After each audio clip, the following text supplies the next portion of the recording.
Sanibona nginamaster Lotshani lemadukana Salavisa International bonane sila eThekwini eDurban benicelile ke bakwethu ukuthi sinilethele udaba oluthinta ngifuna ukulendlalela kahle ngoba ngiyazi ukuthi yena luba udaba oluba sensitive kwesinye isikhathi kuye ngokuthi umuntu uliqhamukele ngakuphi khona lento ekuthiwa iWorld Premature Day. World Premature Day isikhathi esiningi uthothi labantwana laba abazalwa kungakafika isikhathi ngisho kahle ngithi mphathi abazalwa kungakafika isikhathi abanye bayafika emhlabeni abanye uthothi bayadlula futhi emhlabeni kuba nezinhlangothi ezahlukahlukene ingakho ngithi lo daba sensitive engizocela masilixoxa bekwazi ukuthi labalalele besilemukele ngendlela azosguide ngayo udadewethu ngino sister ke la uSithembile Zuma engizocela introduce ukuthi wakabani futhi wenzani la emnyangweni. Sanibonani balaleli, igama lami nguSithembile nguMadlomo wakaZuma, ngokuhlala ngihlala eMlazi kwaAA. Ngiqashwe ke umnyango wezempilo umhlengikazi ombelethisi nobhekeleleke ukuthi eneke umama okhulelwe the time esakhulelwe kuze kuba uyabeletha uyancelisa yena kanye nomntwana wakhe baphephile futhi bavikelekile. Ngisebenza ke as an operational manager outreach, ngisupporta ke ama clinic ubhekelele ukuthi umama ugcina ene healthy pregnancy. Siyabonga. Ngiyazi ukuthi umhla ka17 lo esivela ku November usuku olukhulu umhlaba wonke jikelele la kusuke kubhekelela khona abantwana laba bafika emhlabeni isikhathi singakafiki. Engazi ukuthi uNkulunkulu wakubeka ukuthi kuyoba u9 months ukuthi umuntu bese yafika emhlabeni aphume ahleke omnye aphuma akhale. Kodwa bakhona ke labo thothi kuse u6 months noma 7 months abese yafika umntwana emhlabeni. Ngabe ngishilo ukuthi ukufika kwabo kuhlukana noma uthi seyadlula emhlabeni omnye aphile emhlabeni. So isho ukuthini lento yokubungazwa kalolu suku lo nisuke nenzani kahle mawungakusibeka esithombeni? Okay balaleli, uma ngabe sibungaza lolu suku sisuke siraise iawareness, siqwashisa sazisa umphakathi ukuthi zikhona nezingane ukuthi mengabe ekhulelo owesifazane bese zibelethwa zingakafiki isikhathi. Sibe sesikhulumisa ke ukuze bazi ukuthi bangazisiza kanjani lezingane, bazokwazi kanjani ukuthi ingane iqhubeke ikhule isike ekhaya isiphumile esibhedlela, nanokuthi oluphi usizo angalithola, yeziphi ingqinamba lengane le ngoba phela iphume singakafiki isikhathi sokuthi so sisuke siqwashisa nje si-raise that awareness ukuthi neke kwazi ukuthi zikhona nezinye eziphuma singakafiki isikhathi. Phezulu kwalokho futhi sisuke umnyango wezempilo usuke uqwashisa ukuthi eneke ubhekelele nalokuthi eziphi izinye izinsiza kusebenza ezidingakalayo ukuze siqinisekise ukuthi le ngane zithola impilo ephelele, impilo efana kanye nezinye ingane ezisuke ziphume sesifikile isikhathi. Lapho sithola ukuthi eneke usuke ezobhekelela ukuthi eneke abasebenza abaqeqeshiwe abazokwazi ukuthi babe wochwephesha ekunakekeleni lezi ngane ezisuke zizalwe singakafika isikhathi, nabazolekelela umama esake esibhedlela noma esephumile ekhaya ukuze ingane yakhe ikhule kahle. Mhlawumbe ngokuthola kwenu ke la Msholozi yiziphi imbangela ebangela ukuthi ke umntwana agcine efike isikhathi singakafiki? Kuba yini izathu zalokho? Okay, ziningi-ke izizathu ezingenza ukuthi umntwana afike isikhathi singakafiki. Kahle sibhekele nje ukuthi silindele ukuthi umntwana aphume noma abe ready ukuthi aphume esena 40 weeks. Okay, lo suke ephume singakafiki isikhathi ke sithi usuke engakafiki ku 37 weeks okunobungozi ke khona emntwaneni. Okay, izinto ezenza ukuthi umntwana hlamba azisuke esephuma singakafiki isikhathi. Okokuqala ungathola ukuthi mhlasimpe umama akakhulelwe umntwana oyedwa. Ukhulele mhlasimpe amawele uma ngabe ekhona ke kuzoba nengcindezi ezokwenza ukuthi eneke njengoba umzimba isibeletho samama sikhula sizothi bengabe sikhula sifike estageni la singasakwazi ukuthi sinwebeke noma siqhubeke sikhule ingane izobe umama uzobe senzenjani umlomo wesibeletho usuyayidedela ingane kanti ibingakafinyeleli esigamekweni sokuthi ngabe siyaphuma. Alright, okunye ongenza lokho futhi izifo umama ekade evese enazo engakakhulelwa mhlawumbe njengesifo sashukela.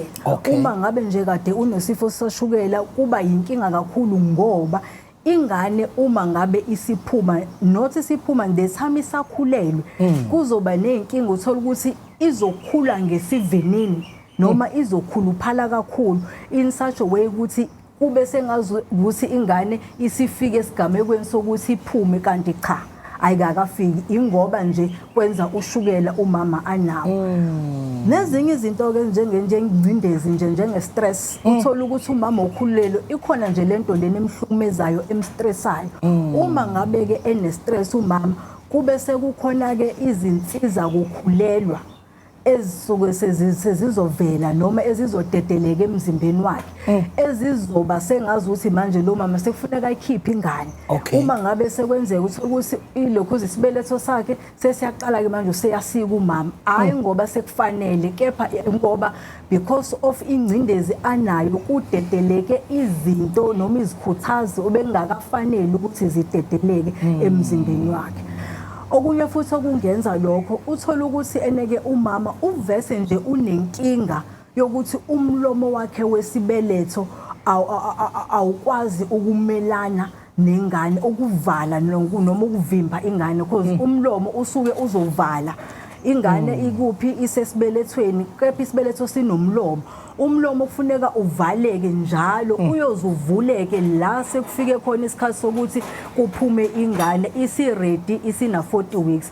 Uma ke nenkinga zomlomo wesibeletho uthola ukuthi ke kuzokwenzeka kumlomo wesibeletho uvesane udedeleke ingane singakafiki futhi isikhathi.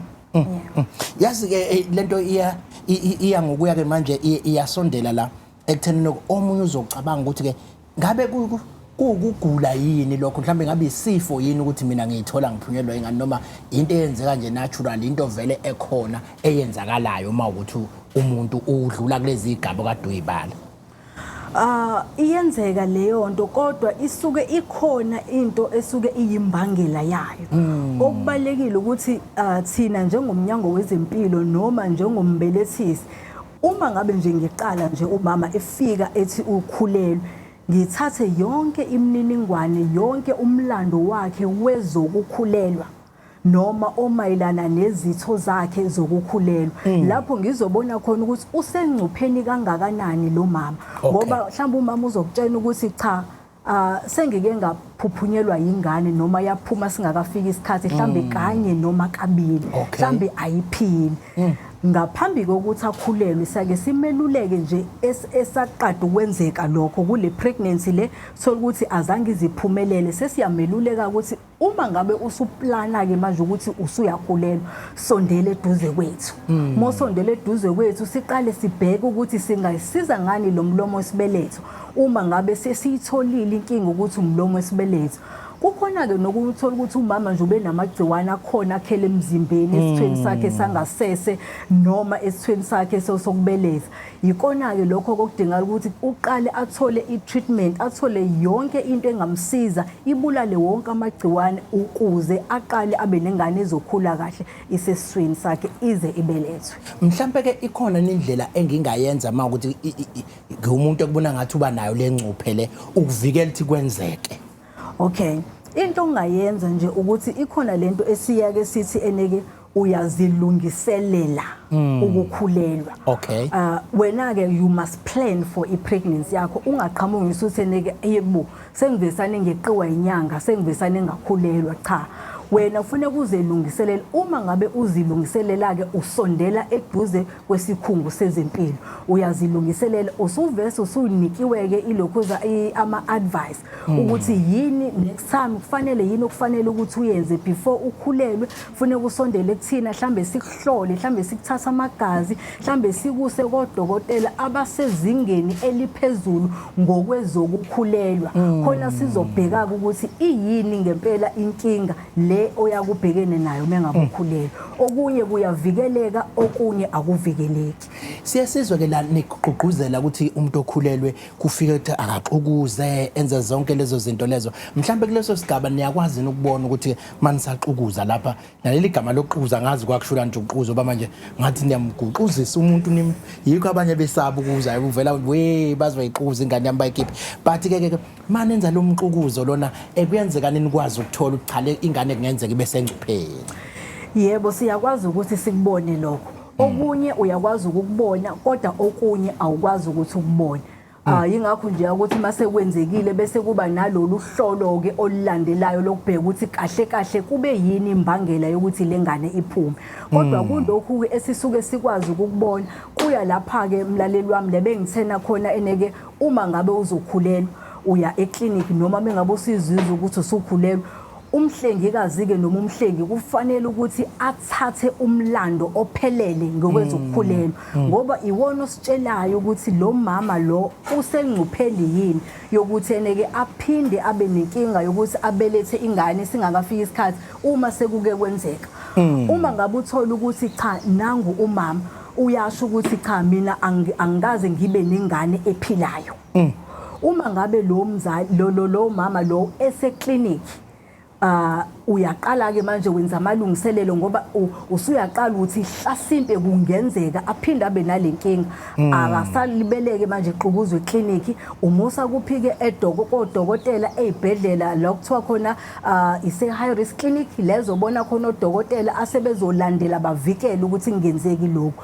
Omunye uzobona ngoba elibele banenkinga nje zokuthi eneke ulibele ezizwe ngazuthi uyasikwa singakafika isikhathi uthi mengabe ubheka kusaphansi kakhulu ukuthi ngabe useyasikwa lo mama usuyaqala usuyasola ukuthi maningi ama chance ukuthi lo mama angaqhubeki nepregnancy yakhe aze abelethe.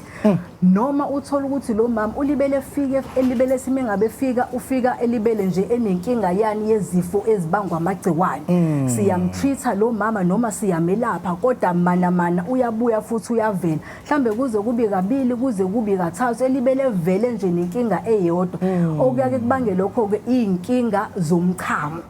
Okay so uma ngabe ulibele uzitreata le inkinga zingalibele zingalungi izona eziyake zenza ukuthi ubone ukuthi cha sekuzokwenzeka ke manje na ukuthi lo mama abese yabeletha singakafika isikhathi kodwa kuya kusubhekelela ukuthi eyiphi ilokhuza imithi obukade umtreat ngayo if ukudingakala ukuthi ishintshwe uyayishintsha if udingakala ukuthi uma usekudokotela ke manje la angasabi semandleni ami oqhukuza njengomhlengikazi uyamdlulisela ke futhi uma uye khona elokhuzeni kodokotela. Enye into abayenzayo ke uma ngabe eseyinika ke lo mlando ukuthi unenkinga yomlomo wesibeletho odedelayo sesiyaqala ke sesiyasola ke sesiyabona ukuthi kuzokwenzeka nakulokukhulelwa iphinde idedeleke lengane simusa futhi kochwephesha odokotela la bezokwenza khona iprocedure we umlomo wesibeletho ke manje nake bewubopha ke awusaboshwa ke ngokwemvelo kodwa sebesebenzisa ke manje imshini yabo nokotini babo nawo wonke izinto ezizosiza lo mlomo wesibeletho ukuthi ungavuleki nangephutha uyoze uvuleke lapho umama esesikwa kuyasiza ke lokho ke ama-pregnancy amaningi ayakwazi ukuthi aqhubeke umama azabe sekufika isikhathi kodwa amanye zidlule futhi ingane zithule khona eboshiwe. Khumisa umlaleli ekhaya igama lohlelo iKaizersChiefs.gov.za sishamna namhlanje sikhona la kwi-district office yaseThekwini eDurban. Ngikhumisa abalele emakhaya bakwazi ukungena kwi-Facebook page yomnyango ethi KwaZulu Natal Department of Health nakuyilake ke siye singene sibacele masuke siliqopha uhlelo ukuthi ke bencome nje abambalwa abenze kahle emakhaya bayangena ke impela bengene bethululeka bencoma ukhona nje uJoseph Mpungose eMfolozi uthi ke sanibonani baphathi bami nobaba uMaphisa hawu wangibala nami cha namhlanje ngicela ukuncoma mama uNomagugu Simelane ngomsebenzi wakhe omuhle ezibhedlela zonke zabo njengohulumeni from Josephina Mpungose obuka kwesenkosi ubuyela sesijabuleke inkosi yamabengena nangu Josephina ngimnandile igama uzwala ngathi ukhulileke kodwa mangizwa ke Josephina ngemagama lawe ngiyengikale ngawo ukuthi oh hayi ke lo muntu wazala ngaphambi kweminyaka ethile ngoba iwona amagama ayedlisa ngaleyo minyaka leyo nomthandazo nomkhuleko uthi enkosi Danko siyabonga kumphathi wakanjoko clinic eMondlo uShabalala ngomsebenzi omuhle owenziwa abasebenzi bakhe ngokuzimisela nokuba isikhwishi nje nabahlenge bazi Danko siyabonga ningashintshi nomthandazo Thabede konjoko ekhetha nkomo angithi yabona ke mawenza kahle kuba khona ukuthi bekubone abantu ukuthi wenza kahle bese begcina bekubabaza la emphakathini besho ukuthi uyenza kahle manje kuyenzeka nomntwana uthola ukuthi ke uzobelethwa kungakafika isikhathi bese egcina ezithola ekhubazeka noma kube khona indlela ukuthi kungabi right ukukhula kwakhe. Yebo kuyenzeka kakhulu lokho kulezi ngane zisuke zibelethwe singakafika isikhathi kodwa ukukhubazeka okwenzakalayo kukabili uthola ukuthi ingane the time ingane ifomeka idevelopa lapha noma ikhula lapha esibelethweni sika mama ivese ikhula inezimpawu zokuthini yona ayizuba ingane ezophila kahle. Okay. Ukukhubazeka kwenzeke ingane isake siswini nalokho kuyakwenzeke mhlawumbe ukuthi uthola ukuthi nekuzoze kube wenye yemthelela yokuthi ingane iziphume singakafika isikhathi kodwa ukukhubazeka esiyake sikubone ikakhulukazi kulezi ngane ezisuke ziphume singakafiki isikhathi kwenzeka ingane isingaphandle ngoba uma ngabe ingane isheshe yaphuma eswini kusuke kunenkinga kuzoba nenkinga noma kuzoba nencindezi enkulu ezoba sezithweni zomzimba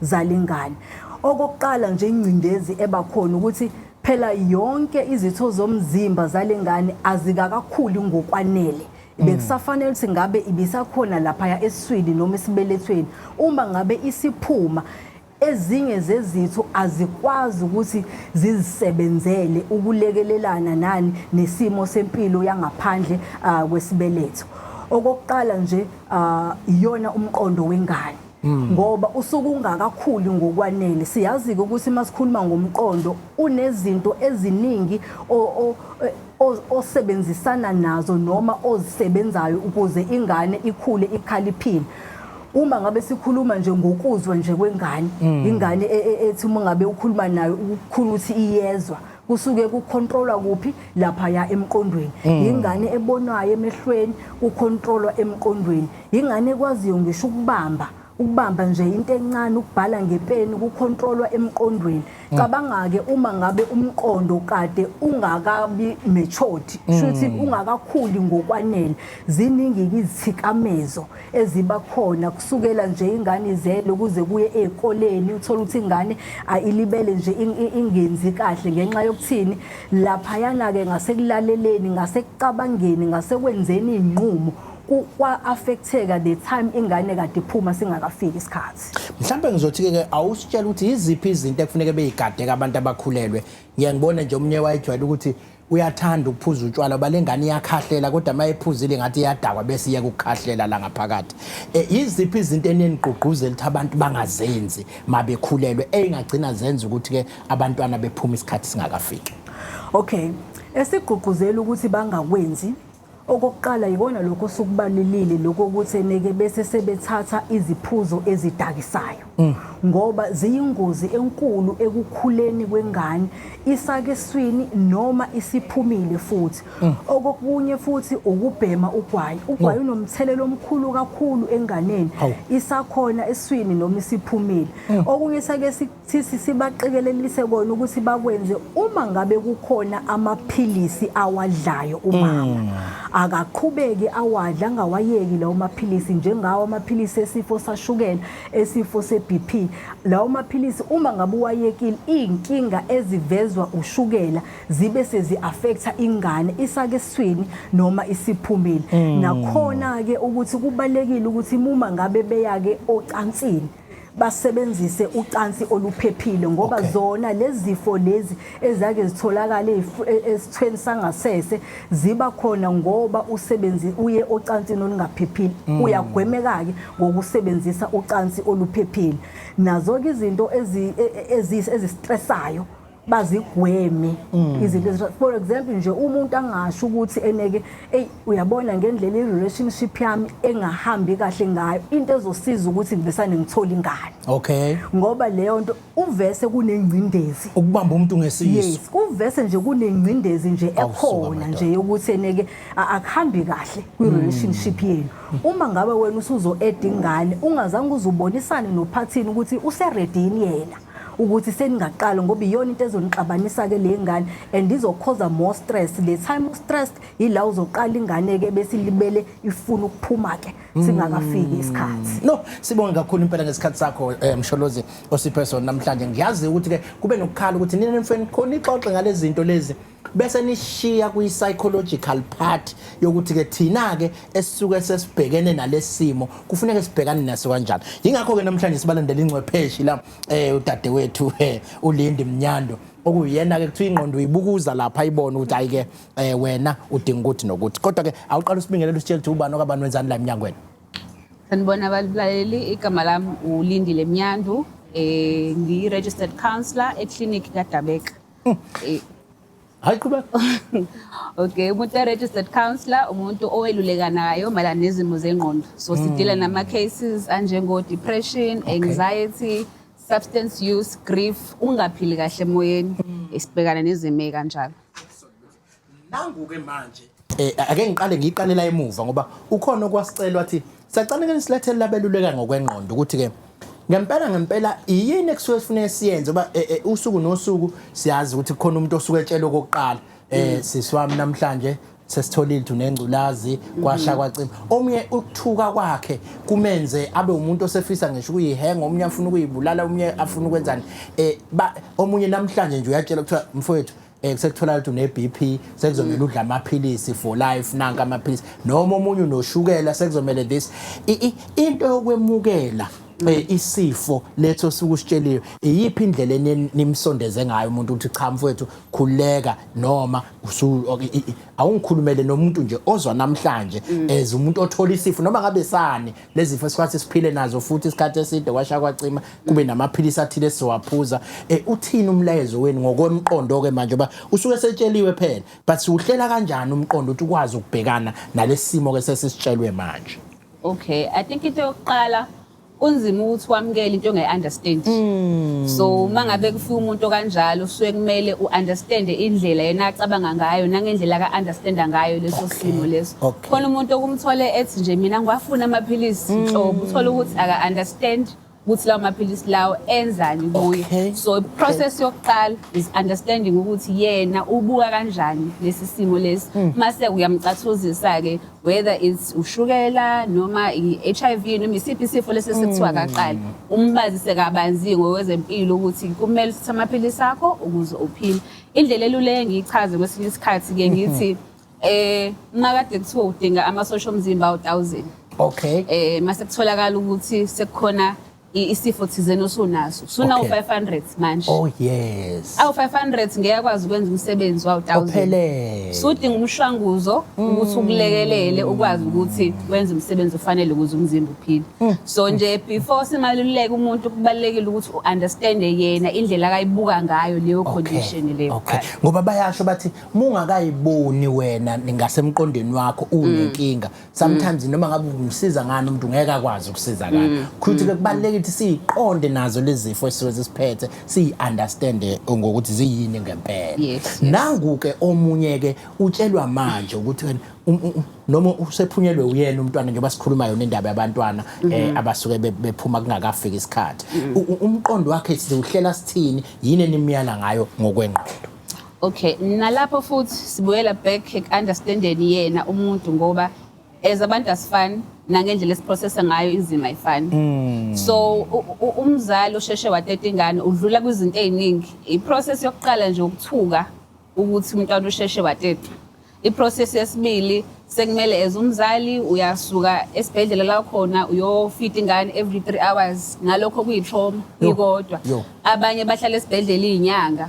So kusuke kuningi omunye angaka understand nokuthi kwenziwe yini indaba kunjena. Abanye baneyinkolelo engafani mhlambe mina khonto enziwe kumina noma umzimba wami ingakho kanje.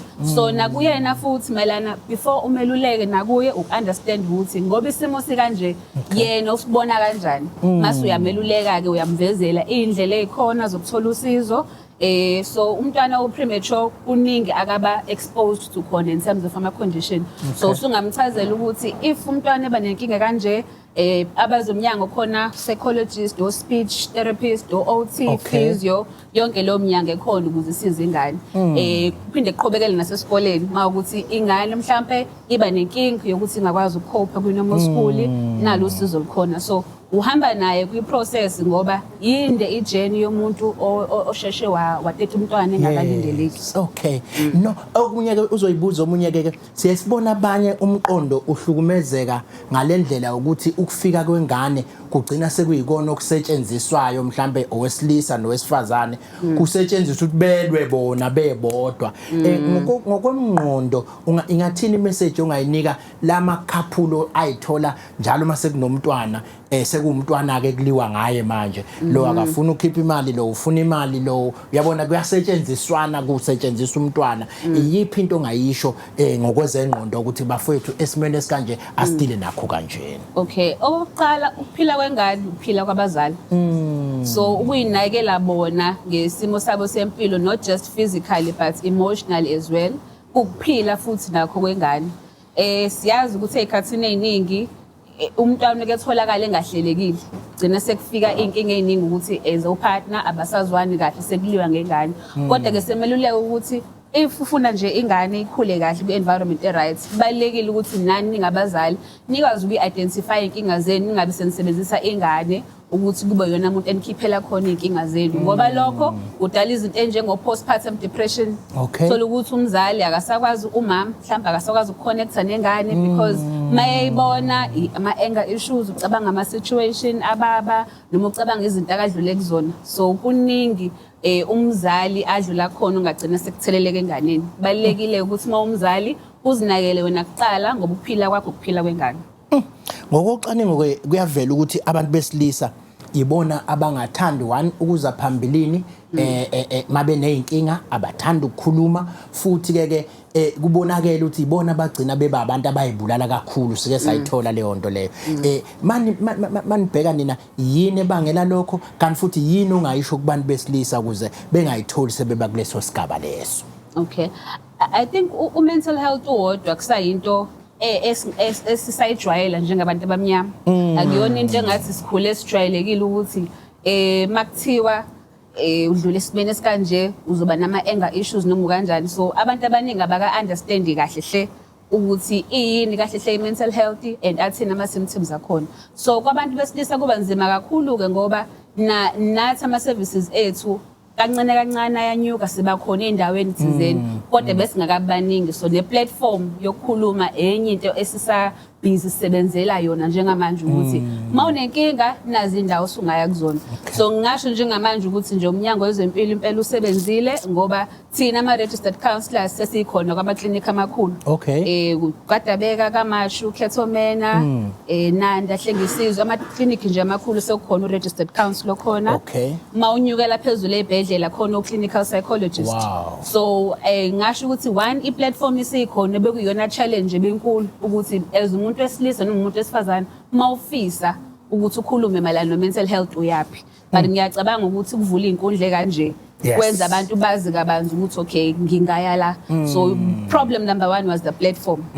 Now that i-platform isikhona kusamele siphinde sifundise futhi ngawo mental health ukuthi usu-understande kahle ngoba istigma sikhona nokungazi kahle hle ngokuhluka kwayo ukuthi khona u-depression khona u-anxiety kuyini lokho. So ngiyathemba ukuthi ama-platform akanje iwona asivulelekayo ukuthi sikwazi ukuchaza kabanzi abantu bekwazi ukurelate ukubona ukuthi okay nansi into enginayo mina nalo usizo la ngakuthola khona.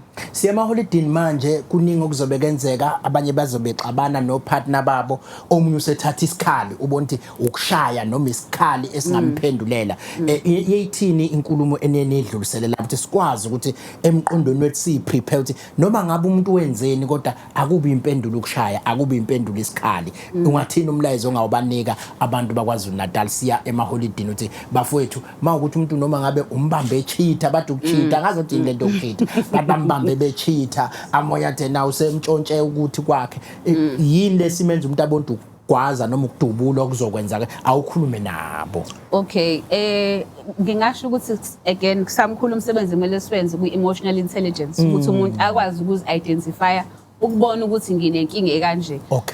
Okunye onganakekile indlela esikhule ngayo asinaki sonke ukuthi nomthelelo ongakanani. So a lot of ama-patient mayifika umuntu wesilisa nithi nikhuluma naye ukuthi bekwenze njani uzuyithola usu-violent. Isikhathi esiningi omunye kuba ukuthi ngakhula andisimo esikanje noma ngikhule ngingenayo baba noma ngikhule ngihlukumezekile. Kwabe indlela nami engibona ukuthi shuthi makumele ngidile nemizwa yami kumele ngibe violent. So ngingasho ukuthi into yokuqala when it comes to into yaka-mental health kwesinye isikhathi awukwazi ukuthi uvele ukhiphe iseluleko. Kubalulekile ukuthi uye uyobonana nabo o-registered counselor psychologist ukuze belwenze kahle assessment yakho kusukela ekuqaleni from ukukhula kwakho to indlela ocabanga ngayo nangendlela owenza ngayo manje ukuze nawe ukwazi ukuyibona ukuthi nginama-anger issues noma ngi-triggerishwa into ewu-1 2 3 ngoba khona umuntu ongakwazi ukuyibona ukuthi nginenkinga. So thina sisuke sikhona for that ukuthi u-understand ukuthi indlela ocabanga ngayo ithikameza indlela ozizwa ngayo, indlela ozizwa ngayo ithikameza indlela obehavior ngayo. So uma ufuna ukudila ne-behavior into ekumele uyi-understand yini i-thought process yakho ukuthi yini ekwenze umuntu usucabanga kanje, yini eyenza ukuthi uma ucasukile wena uthathe isikhali. Izinto ekanjalo kumele uyi-understand ukuthi ngenziwe yini, ngihlukiswa yini mina kunomunye umuntu mhlawumbe akwazi ukuthi ahambe noma wakhe away noma akhulume ngesinto. So wonke umuntu uhlukile, ama-background ethu ahlukile, ama-personalities ethu awafani, biologically asifani. So kubalekile ukuthi nawe wenze lo cwaningo ngawe uyihlole wena ukuthi ngenziwa yini mina. Uma ukuthi uyazihlola njengoba uhlele ekhaya kuyimanje and ufika la ufika ustakhe khona yila ke sikubize khona sithi wozani kwama-registered counselors and wozani kwama-psychologist sizoyihlaziya kahle si-understand ukuthi uze kube kanje kwenziwa yini. Bengizothi-ke manje awungithatheleke sasesiphile esikhathini la isikhathi asekho ngakumina sesiphile esikhathini la otholuthe na umuntu wesilisa nje kakhulukazi uzoprova ngokuthi kube uyena odeka amatafula kube uyena ekuthiwa unemali mayikacelwa nje into ekuthiwa ifaka imali wathi anginayo sezoyithola secwaninga ukuthi awundoda yalutho awuyikuthi yalutho azizwe semncane omnye sekuvuka le engakokhuluma ngayo. Ungathini umlayezo ongabanika labo ngalamaholide kuzobe kubuya inkunzi ezibuya koGoli ibuya kuphi zishaya ocash bese kuthiwa buka wena awuyindoda yalutho. Umlayezo ongabanika wona uthini? Ngingathi asiyeke ukulandela ama-social expectations, sinama-responsibilities angafani, sinezimo ey'ngafani esihlukile esibhekane nazo sonke. So asingayicomparishi sibuke nabanye abantu ukuthi benza kanjani mase uyaziweya wena ukuthi hayi cha ukuthi mina ngimncane ngoba nakho mhlawumbe imali anginayo noma mhlawumbe ngomsebenzi anginayo. Asingabukeleli kwabanye abantu. Umuntu akazazi yena ijeni yakho ukuthi uyapi and ngiyacabanga ukuthi uma uzazi wena ubuwena ukuthi ubhekephi then kulula ukuthi ungayithola useyimeni zokuthi uzizwe ngathi uncane. Ngiyathemba ke abantu bazohamba kahle emaholidini kube mnandi kube nje ya ngale kokuchitha isikhathi ke ngizosuka ke Jubane ngiye lapha ya ku dadewethu osefikile futhi ozosisiza naye ngendaba yama Thuthuzela Center. Ngiyazi njengoba kulesikhathi baningi abazobe beyithola besenxakini yokuthi ke baya kuya rapewa izingane kwenzeka izinto ezihluka kuyahlukumezwana bese siba nayo ke iThuthuzela Center nokuyila enenimukele izimo eziningi ezihlukahlukene. Kodwa ngale kokuchitha isikhathi ake nginike idadewethu isikhathi nje ukuthi adlule kahle lapha ngesazokwazi ukuthi ke ngilentuze ngi-introduce kahle sisazofaka nomhlonishwa esefikile esekhona la. Kodwa awusitshela ukuthi ubani okabani wenzani khona la eminyangweni? Okay, sanibonani balaleli, sabona la. Absolutely. Igama nginguGugu ngwakaCele, nginguSister Cele esibhedlela. Ngingu-operational manager eThuthuzela Care Center eseChatsworth.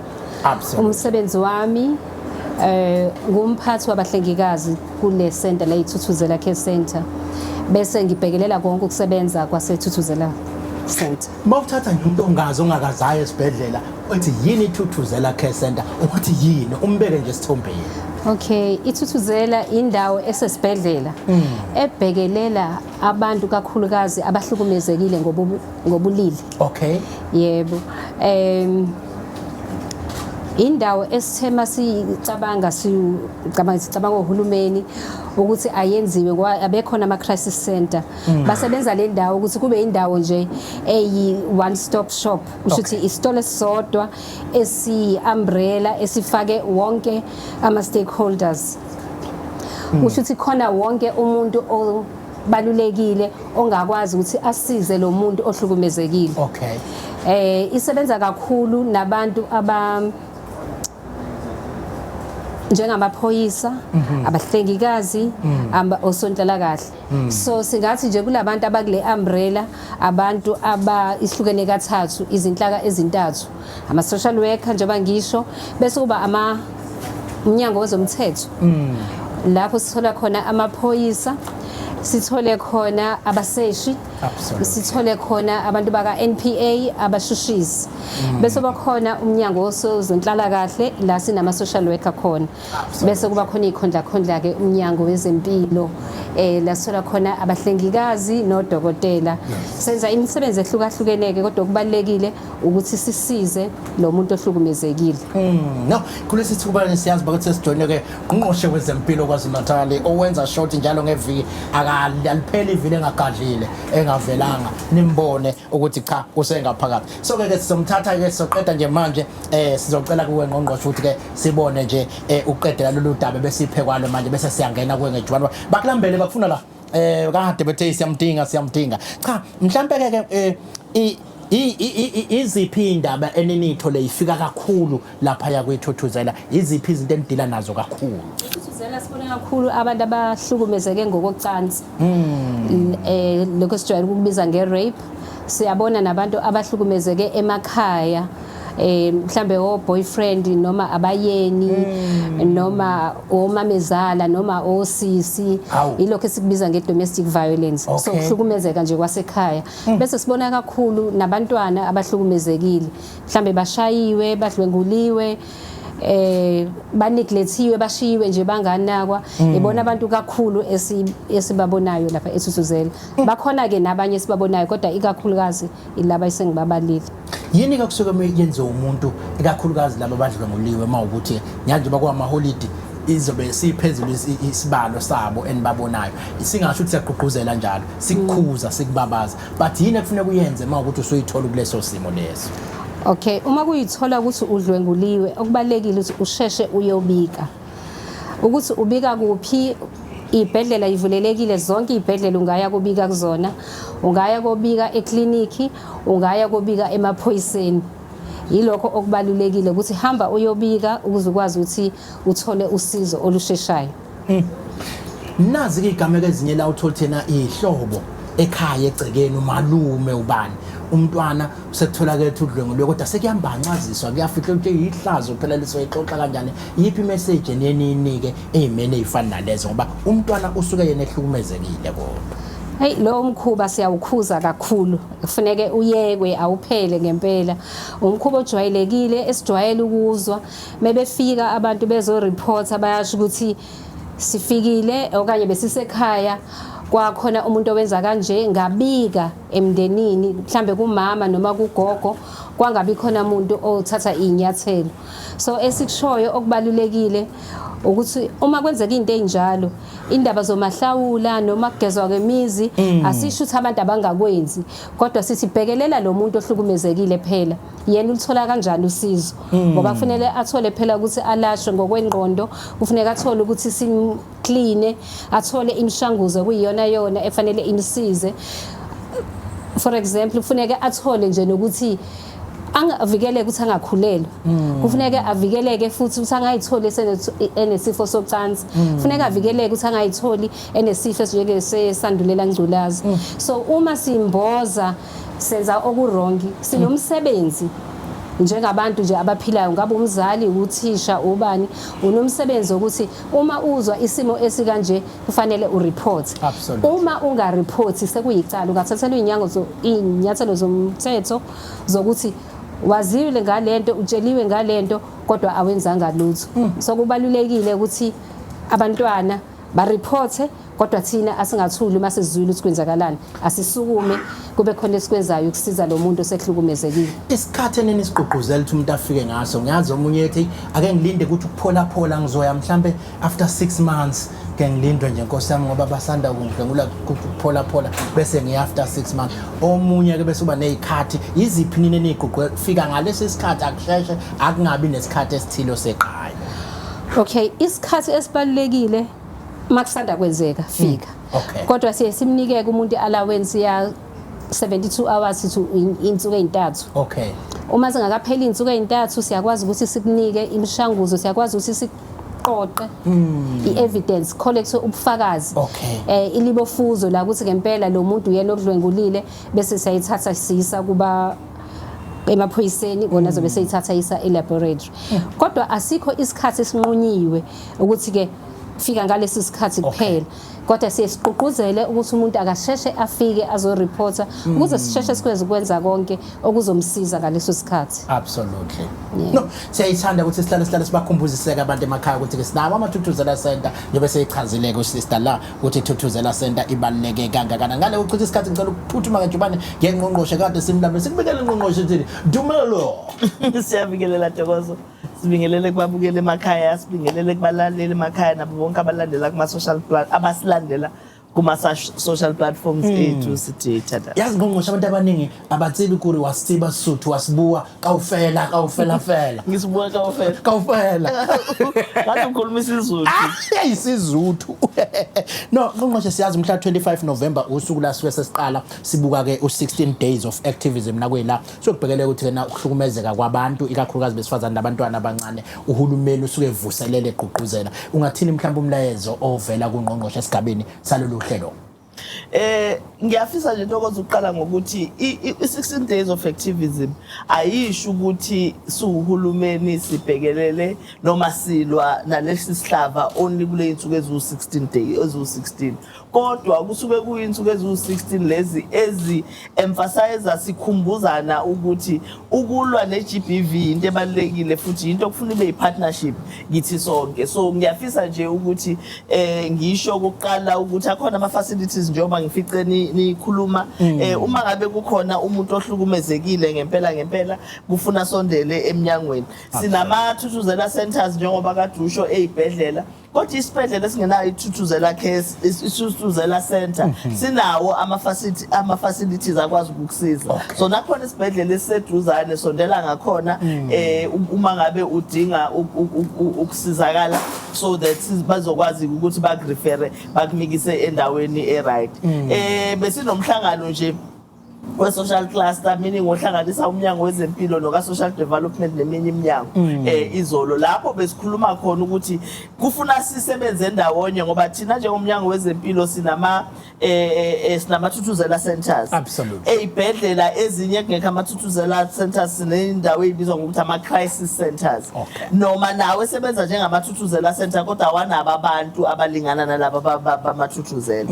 Ebese umnyango waka-social development uba ney'ndawo ezibiza ngokuthi ama-white door centers, okuwukuthi uyakwazi ukuthi uye khona uma ngabe uhlukumezekile ngalelo langa, ubone ukuthi awukwazi ngempela ukulala ekhaya namhlanje, ubaba wala ekhaya uhamba nawe noma umama wala ekhaya umka nawe, uhambe emnyangweni waka-social development bakufake kwi-white door center. Indawo efihlekile leyo protected ekwazi ukuthi uvikele kuba usuyavuka ekuseni-ke usulandela konke okunye ongakwazi ukuthi ukwenze. So siwuhulumeni-ke sivumelene ukuthi kufuna sisebenze ndawonye sibambisane ngoba abanye abantu uthi umuntu eza eThuthuzela Center ebese ethi angisakwazi ukubuyela ekhaya ngoba umuntu ongidlwengulule umalume engihleli naye ekhaya. Sekufuna simthathe-ke lo muntu simtshontshe siyomfihla endaweni ethize. Uma simfihla siyomfihla kwi-white door center noma i-center njalo yaka-social development. So ukusebenza ndawonye kubalulekile kuhulumeni. Sifisa ukuthi-ke ke kodwa emphakathini i-gender based violence njengoba kuyisihlava esilwa naso unyaka wonke namanje ke kodwa siya highlighter nje ukuthi sikhona futhi akufanele siqhubeke. Ntokozo kuyaye kusiphathe kabi uma sibuka njengohulumeni uyabona nje naseqala u16 days kuvele kube sengathi kukhona idemon elifikile elivele liphakamise bonke abantu balimale balinyazwe babulawe abantu besifazane. Siyafisa ukubambisana really nomphakathi ukuthi uma ngabe unkosikazi wakho ningaphathene kahle ungamshayi phela ngoba umuntu onamazinyo awu30 mangakho amazinyo umuntu ophila awu32 sewu32 right umuntu onamazinyo awu32 ayikho into entsha ngabe usamfundisa yona absolutely wena wesifazane noma wesilisa uma nihlulana ayivumani ukuthi vele phela sasingene kahle lana kodwa manje sesihlulene omunye ayihambela indlela yakhe nomunye ayihambela indlela yakhe. So i-relationship ayikho i-relationship elungiswa ngenduku alukho uthando olungiswa ngenduku. So kubalekile ke ukuthi sigcizelele ebantwini bakithi ukuthi uma seniqala nithintana ku-relationship kusuke ngaseselona uthando lo kusuke sokuhlukumezeka. Bese ke sithintana ngenduku. Okay hayi bese ngithukile into kwabheda ke masithinta futhi absolutely. Bese ke kuba khona lokhu kokudlwengulwa kweingane kokudlwengulwa kwabantu besifazane ayike i-rape nje ayinayo excuse ngisho uyazi Ntokozo ikhona i-rape even abantu beshadile uma nihleli ndawonye ubaba efisa ukuthi bathintane nomama umama ethi cha angithandi namhlanje uma yangenkani usuke semrapile usuke sekurape leyo because usungene esibayeni unganikwanga ilungelo lokungena. So ngichaza nakhona njalo ngapha nensizwa kuyenzeka ingabisasala yapho nakhona insizweni kuyenzeka ukuthi nayo idlwengulwe Ntokozo. So i-rape ukuthi abantu baye ocansini bengavumelananga. Absolutely. So noma ngabe ke niku-relationship noma ngabe nishadile uma nje khona ongathandi usuke kuyi-rape leyo. So ayingenzeki ke kuwesi ke uma sekurejwa iy'ngane kufuna ngempela siyibheke Ntokozo siyisizwe udaba lolo kufuna silifakele ibuku. Yingakho njalo nasikhuluma ngazo sithi kubalekile uma sikhuluma nge-rape sikhuluma nge-gender based violence silethe ubuholi bomphakathi amakhansela amakhosi induna abafundisi sonke ngoba kuyabonakala ukuthi kusho ukuthi kunento engenile kwi-society yethu okufuna sikwazi ukuthi sidile nayo. Okuwesi ke Ntokozo sesikubona kakhulu kulamalanga ukureyishwa noma ukudlwengulwa kweingane zabafana. Ekuqaleni ke besiloku sibone ezamantombazane but manje sesiyabona ukuthi nenamba yabafana abareyishwayo iyakhuphuka. Uyabona ukuthi abazali kwesinye isikhathi baye bathi intombazane akungabi mnyama ungakangena ejardini ebese umfana ayayekwa nje ayihambele noma kanjani. Siphelile leso sikhathi manje izingane zonke ayiqoqwe zibe seduze zaziwe ngaso sonke isikhathi ukuthi zikuphi nendawo. Sigadeke izingane zethu njengabazali ngoba kwesinye isikhathi ezingane azikwazi ukukhuluma ukuthi sengidlwengulekile kodwa ngoba ingane yakho uyayazi uyayibona indlela isiqala ukushintsha indlela ebehavior ngayo ivele ingane ingabisakhuluma kanti bekuyingane ekhulumayo ingabisafuna ukuphuma ikhalela into ezingekho ikhalela into ezincane both amantombazane nabafana. So kubalekile njengabazali ukuthi sikunakekele konke lokho ngoba kwesinye isikhathi i-rape iyenzeka ingane ingareport uma singanakile kuzodlula isikhathi eside singabonanga ukuthi kube khona umonakalo wenzekile. Ngiyathemba ifikile indaba ke emakhaya futhi siyakuDecember abantu siyacela ngempela ke beyiphathe kahle lesigaba. Qongqoshe ngiyazi ukuthi ke kunenqwaba yama post akhishwa umnyango kwaba nesikhathi la kwakulokhu kuvelta imali azikho eminyangeni nayisebenza indaba yagcina ephumile ama post inqwaba zawo besingafisi ukuthi kusiphe nje kafushane sesikuphi nawo kodwa sizwileke neludaba lama data capturers mawungasikhela nalo phezulu ukuthi ke kugcine kwenzakalani ngawo njengoba bekumele ebhale izolo kodwa agcine ngabhalanga noma ngomhla ka20 bekufuneka abhale agcina engabhalanga. Usikhele nje phezulu nakulamanye ukuthi asekuphi indawo yabo. All right. Asiqala ngale yodokotela Ntokozo. We had igroup yokuqala yodokotela abawu20 ba-assesswa baqashwa. So usuqalile ke sebeyasebenza laba abawu20. Sekuseleke i-assessment yalaba abawu100 abalandelayo. Nabo ke iyaqhubeka. Kune assessment yama specialists. Nakhona i-advert iphumile ke advertisewa kuyafuneka lapha ukuthi ba-apply sebe-applyile u-CEO wesibhedlela esikhulu la uyazi naye uzothola abantu abaningi kuma specialist but siyacela ukuthi a-apply ama-specialists ethu enye inkinga enkulu ukuthi noma sesiwakhiphile-ke ama-adverts kuma-specialist kakhulukazi awukho umdlandla kakhulu wokuthi ba-apply bazosebenzela uhulumeni so siyacela-ke ukuthi nabo ba-apply kona yasinayo iprocess yakhona sesiyiqedile ya-assesswa ayikuthi sesiyiqedile iyaqhubeka iprocess yoku-assessa kuzothi naseqedwa-ke bese baya-appointwa siplan ukuthi ngomhla ka-1 December babe beqala bonke laba aba-assessiwe kuma-data capturers inkinga yethu-ke ifike lapho nazo sikhipha ama-post angaphezulu ka-200 ngicabanga 240 yes ama-data capturers abantu aba-applyile indlela kade bebaningi ngayo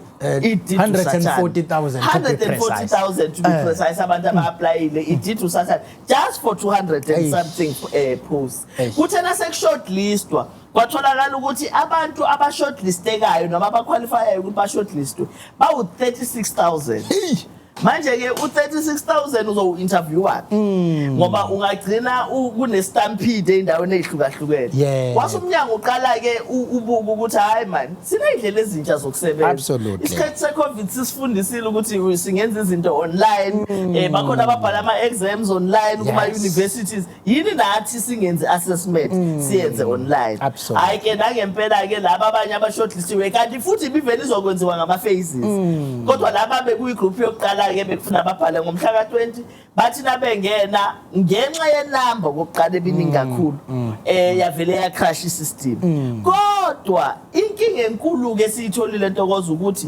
uthe uNtokozo umenikezwa i-SMS yokuthi Ntokozo wena uzo-assesswa ngomhla ka-20 ngo-10 wayithatha uNtokozo i-SMS yakhe wayisherela uPhumlane wayisherela bakhombisa nje ukuthi bagcina bewu5 bengena nge-SMS eyodwa noNomagugu naye nakethole yakhe ayisherela umzala nabangani bawu10 bangena nge-SMS eyodwa yabona-ke because thina ama-portals noma ama-line ekade siwabekile bewu-36,000 nasekungena laba abantu aba-added system ayisakwazi ikuyakhomba ngqongqoshe izolo ngoba besiyibuka thina ikuyakhomba 100,000 kuzama abantu abawu-100,000 ukungena kanjani sithumelele 36,000 uyayibona le ndaba so siyafisa-ke ukuthi siqale ngokuthi uma ngabe kuthunyelwa imessage kuwena asicele phela ukuthi kube yakho ngempela and kube yakho wedwa kodwa sesibuyele emuva-ke manje sathi cha asiqale ngokuthi nje sizonikeza idata entsha ephumayo yokuthi kuzo-assesswa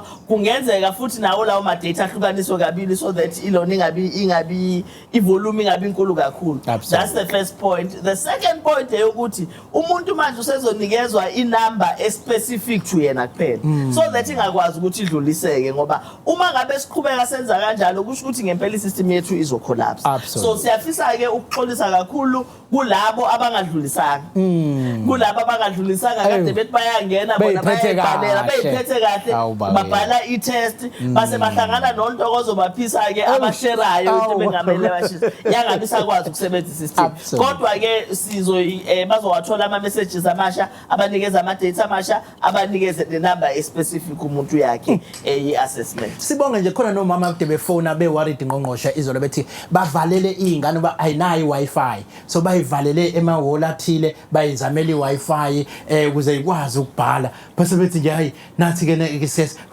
kuze kukwazi ukuthi bakwazi ukubhala 100,000 lapho impela babavalele emahholo kodwa babanike i-Wi-Fi base-ke bayangena kodwa-ke asazi babahlunga kanjani-ke ukuthi unawo nama-SMS kwasha kwacima ibinjalo-ke bebefona besho izolo ukuthi hey sila ehholo thina-ke manje sizame nje i-Wi-Fi banjaki lapha ehholo uphele ehholo mhlawumbe bawu-100 noma bawu-200 36,000 uyayibona inamba ephezulu kakhulu cha ngqongqoshe siyabonga ukuthi ukusicacisele nje nangawo-ke ama-post lawa sivumise ukubona abantu abaningi belimala ngalesikhathi samaholidi ungathini umlayezo nje ikakhulukazi solokhu sibakhumbuza njawo zaphela amaholidi bengadinwa yithi awubathi nje hayi solokhu sikhuluma iviki neviki Ntokozo ukuthi abantu abayiphathe kahle umuntu akomele ngasekhaya uduma-ke ubuzile ukuthi nenzani kulelizwe ayakazwile siyafisa-ke futhi siyayijabulela le program yakhe Ntokozo ngoba ngoba thina njengomnyango wezempilo isiza ukuthi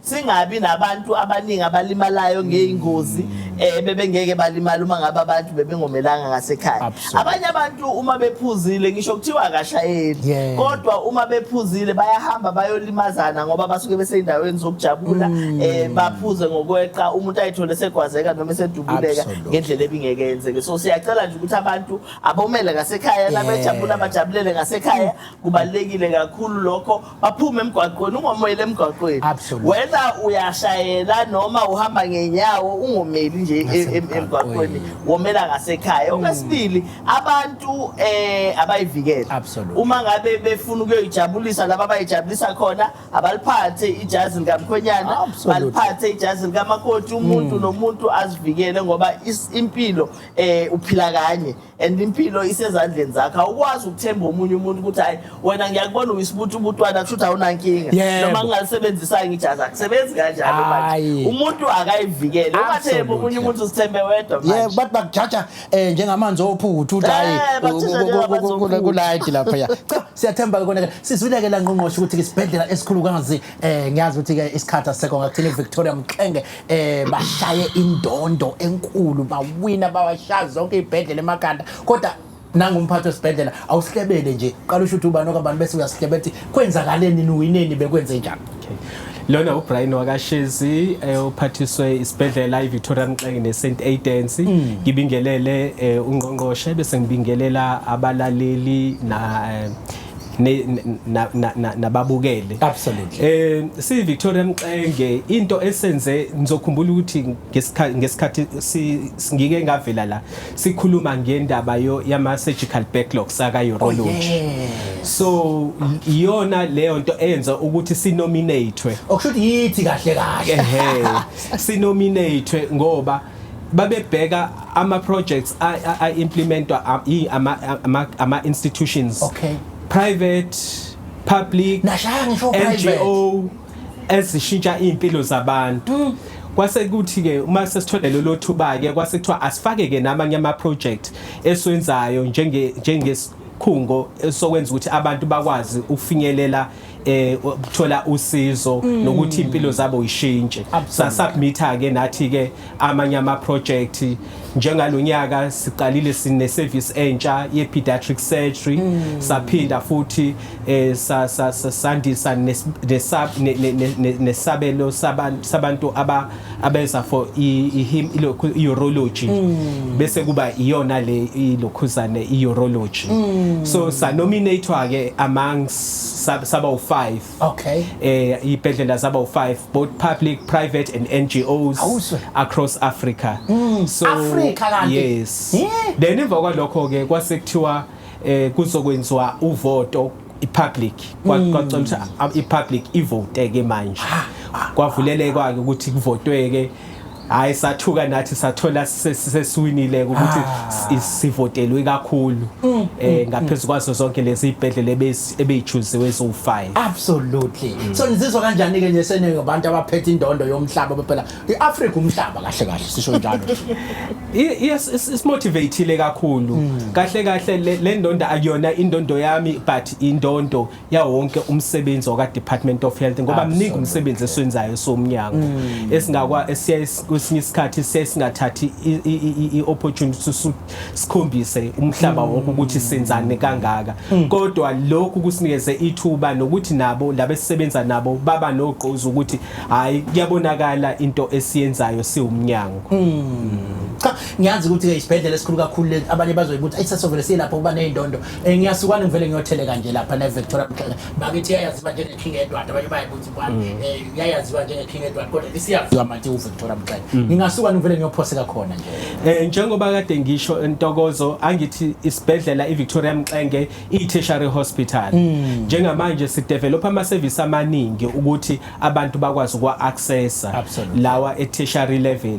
So uza nge referral letter Ngaphezulu kwakho lokho sisebenzisana nezibhedlela ezama regional hospitals, sisebenzisana nama district hospitals ukuze sikwazi ukuthi sihambise izinsiza nakulezo izibhedlela lezo abangayithola nakhona eVictoria Mxenge. Qongqoshe ngiyafisa ngivale ngenote emnandi la kuno mama la uJosephina okubhalela umlayezo lapha ku Facebook page. Uthi sanibonani baphathi bami nobaba Maphisa ngaze nami ngifaka kanjani. Kodwa nje uthi cha namhlanje ngicela ukuncoma umama uNomagugu Simelane ngomsebenzi wakhe omuhle ezibhedlela zonke njengohulumeni from uJosephina Mpungose obuka kwesenkosi ubiyela.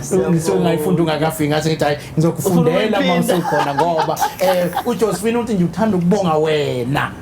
Siyabonga kakhulu siyabonga ukuthi umsebenzi uyabonakala kodwa ke ngicabanga ukuthi lokho kubonga futhi kuyakubasebenzi bezempilo bonke ngoba ibona benza umsebenzi lapha phansi. Qongqoshe saliso sigoqelo besikhathi asisekho ngakuthini. Asibonge kakhulu Ntokozo. Sibonge kubo bonke abakhulumile akade benathi namhlanje. Sibonge kakhulu isibhedlela noma sibongele isibhedlela eVictoria Mxenge ukuthi lithole le ndondo sizoya ke kubona siyobavakashela sesiyibona kahle ke siyibonele surprise visit hayi kube ngathi surprise sobe siyivakasha nje siyoyibungaza indondo yabo bese sesiyaqhubeka ke nokuhlela ukuthi sile program yabo ayenza ukuthi bathole le ndondo si spreader kanjani siqhubeka kanjani nayo ngoba kubalekile kakhulu ngoba isiza ukuthi even abantu abakude nesibhedlela bakwazi ukuthi bathole usizo. Siyabonga kakhulu. Ayike okwesikhathi kuhlala kwesilimaza kuba yasikho isikhathi ngabe selishaya kuze kuse asivalelise sethi kulungele ke bye.